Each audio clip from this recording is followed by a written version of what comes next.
sa mga nakaraang taon, na-diagnose ako na may cancer. Sabi po, Dr., sa loob ng 5 taon, ito ay may 50% na bumalik. At after 10 years, ito ay 100, bali 90% sure na babalik. Eh wala pa po akong 5 years, 3 years pa lang bali, nag-umpisa nang bumalik.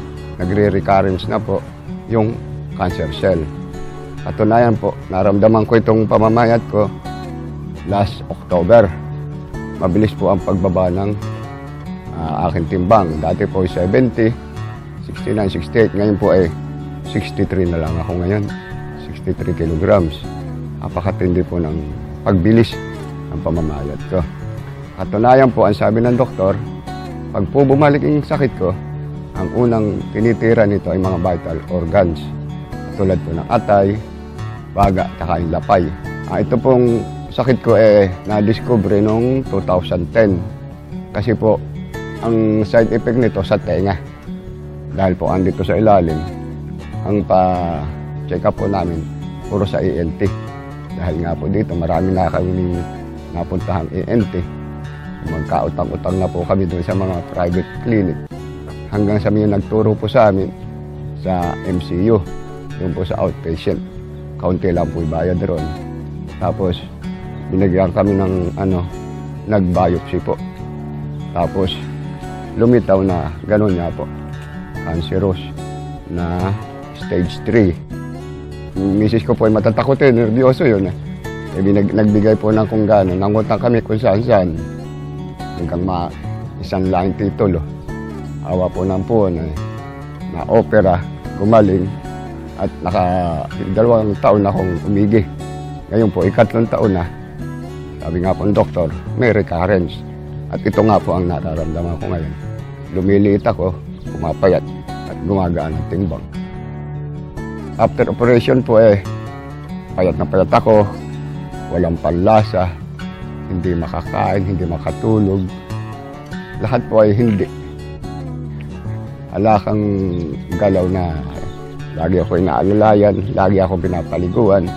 Wala po akong sariling kilos.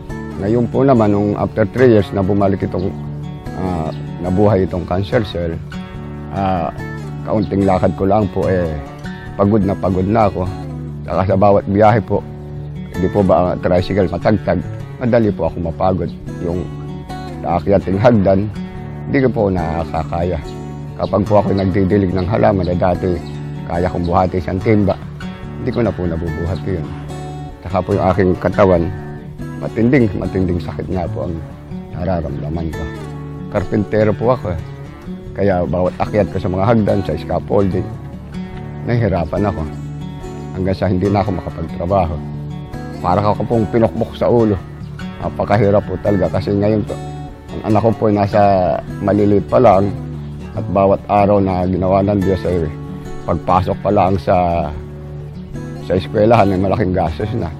At katulad po ngayon, hindi man nakakapagtrabaho araw-araw, malaking dagok po sa amin. Ala akong maibigay na palustos sa aking mga anak. Napakahirap po talaga. Napanood po nga ito sa TV. Sumubok kami. Ako po dahil ala naman akong dealer dahil sa TV ko lang po napapanood. Araw ng linggo ng January, matinding ubo. Linggo ng gabi. Sabado ng gabi. Tapos hindi na ako makatulog. Bali before pa noon, 3 buwan na akong hindi nakakatulog. Ni isang single minuto, kahit sa gabi, kahit sa araw. Isa po yung dahilan kaya ako namayat.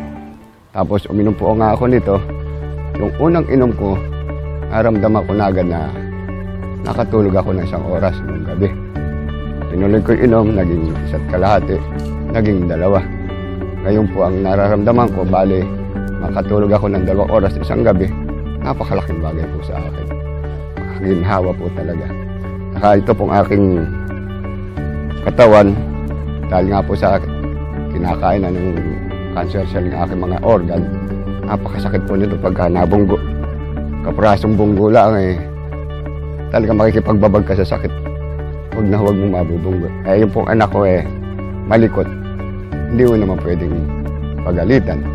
So nung nga po ako nakainom niyan, medyo may ando pa rin sakit pero hindi na katulad ng dati, nababawasan. Katulad po ngayon kahit na anong pindot hindi na ganun kasakit. Malaki po ang improvement dahil nga po sa pagkainom po ng King's Herbal na yan. Nakakapagtrabaho na ako paunti-unti, nakakapasok na ako. Dati halos 1 week akong hindi nagre-report. Ngayon po halos siguro mga 2 araw, 3 araw, nakakapag-report ako doon sa trabaho. Kahit paano, meron akong nasusweldo, binibigay ko naman po sa pamasahe ng mga anak ko. Minabuti ko po sapagkat kung pupunta pa kayo sa main office, napakalayo. Kaya naglagay po kami yung pong cell number na nakalathala sa ilalim ng screen na ito. Pwede po kayong makipag-ugnayan at ito po ay sinasabi ko at pinatotohanan, ito po ay authorized distributor ng Abanyong Lingkod mula pa noon at magpakailan pa man.